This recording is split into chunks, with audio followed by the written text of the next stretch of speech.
প্রথম কথা হচ্ছে মানে সকলের পক্ষ থেকে এবং আমি নিজেও সহ বলছি যে এবারে ইলেকশনটা স্বচ্ছ হয়েছে, কোনো সন্দেহ নেই।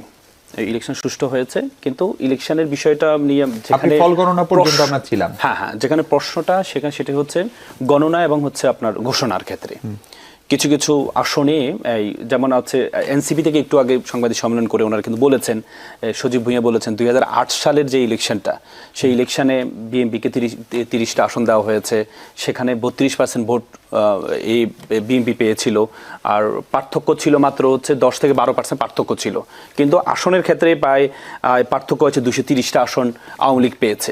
মানে হচ্ছে দেখেন আপনি আমার যে জোট, এই জোটে 77টা আসন পেয়েছে, কিন্তু আপনি যদি দেখেন আমার কাছে একটা ইকুয়েশন আছে, আপনার 53টা আসনে মাত্র ভোটের পার্থক্য 2 থেকে 5,000 ভোট পার্থক্য, এক ভোটের পার্থক্য সেটা আসে। মানে মাত্র 53টা আসনে পার্থক্য হচ্ছে 2 থেকে 5,000 ভোটের পার্থক্য।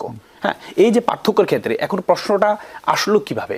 আসলো হচ্ছে এভাবে, আমরা যখন গতকাল কি দেখেছি, আপনি যে মির্জা আব্বাসের আসনটা দেখেন, ওনার আসনটা কিন্তু একসময় ভোট গণনা বন্ধ ছিল, এবং কি বলা হয়েছে ওনার যে ব্যালট পেপার, ওনার যে ওনার এই ধানের শীষে যে মার্কাটা এটা নিচে ছিল, নিচে থাকার কারণে যে পাশে যে ফাঁকা ছিল ওই ফাঁকায় সিল দিয়েছে, এগুলোকে কাউন্ট করা হয়নি, পরবর্তীতে এগুলোকে কাউন্ট করা হয়েছে, কাউন্ট করার কারণে উনি জয়লাভ করেছেন, এই থেকে জয়লাভ করেছেন। কিন্তু একইভাবে আপনি এটা যদি কাউন্টেবল হয়, আপনি যখন মামুনুল হক, আল্লামা মামুনুল হকের যে আসন, সে আসনে ওনার মার্কাটাও একবার শেষে ছিল, রিক্সা মার্কাটা একবার শেষে ছিল, এবং কি ওনার অনেকগুলো ভোট নষ্ট হয়েছে শুধুমাত্র ডান পাশে সিলটা মারার কারণে, সেক্ষেত্রে এটাকে কাউন্ট করা হয়নি। এই আপনি যখন এই দ্বিচারিতা যখন দেখেছে, তখন কিন্তু প্রশ্নটা ইলেকশন ট্রাইব্যুনাল রয়েছে, আপনি আইনজীবী, আপনি ভালো জানেন না, তখন তো প্রশ্নটা এখন ব্যাপারটা হচ্ছে আমরা তো হচ্ছে এই পর্যন্ত নির্বাচন কমিশনকে আমরা এই পর্যন্ত যতগুলো দেখেছি ওনাদেরকে হুমকি ধামকি দেওয়া ছাড়া এই পর্যন্ত সমাধান হয়নি। আপনি দেখেন নির্বাচনের 2 দিন আগে বলে যে 300 গজের মধ্যে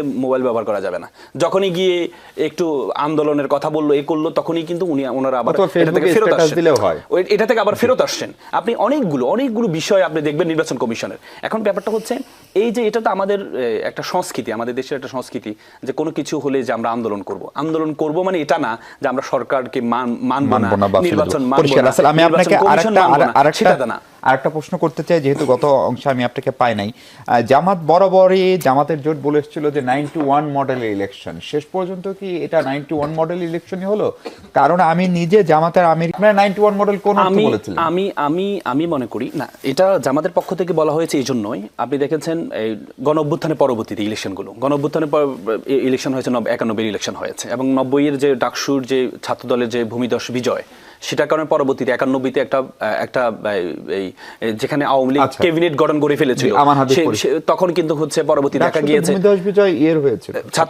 ছাত্র দল হয়েছিল, পরবর্তীতে 91-এর ইলেকশনে যেখানে ক্যাবিনেট তৈরি করে ফেলেছিল আওয়ামী লীগ, পরবর্তীতে বিএনপি কিন্তু সে সংখ্যাগরিষ্ঠতা পেয়ে ক্ষমতা আসছে।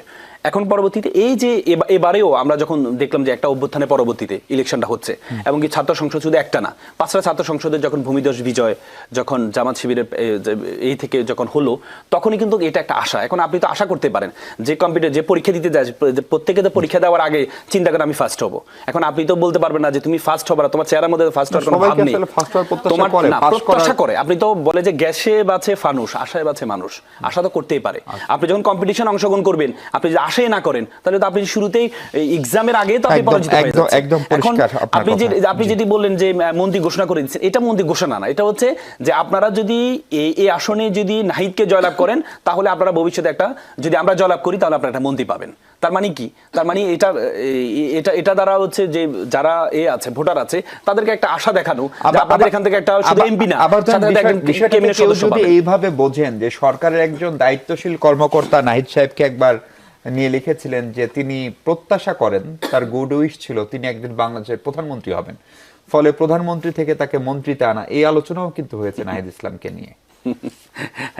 এখন কথা হচ্ছে আমরা তো দেখি যে গণঅভ্যুত্থান যারা নেতৃত্ব দেয় পরবর্তী তারা প্রধানমন্ত্রী হয়, এটাই তো স্বাভাবিক কথা, কিন্তু এটা আশা করা তো ভুলের বিষয় না।